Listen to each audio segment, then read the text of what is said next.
Ngayong araw, try naman natin mag-drawing ulit ng tatlong chikiting. Request po ito ng number 1 nating subscriber. Kasi po, nag-iisa lang siya. Subukan natin silang gawing cute caricature. Gusto niya ilagay sa bisikleta, pero ang ginawa ko, nilagay ko silang tatlo sa isang scooter.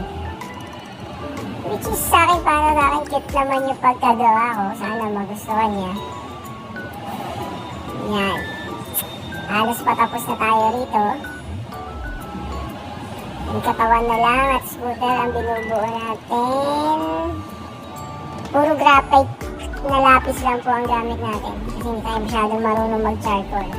At ayan po yung finished product. Salamat sa panonood! Bye!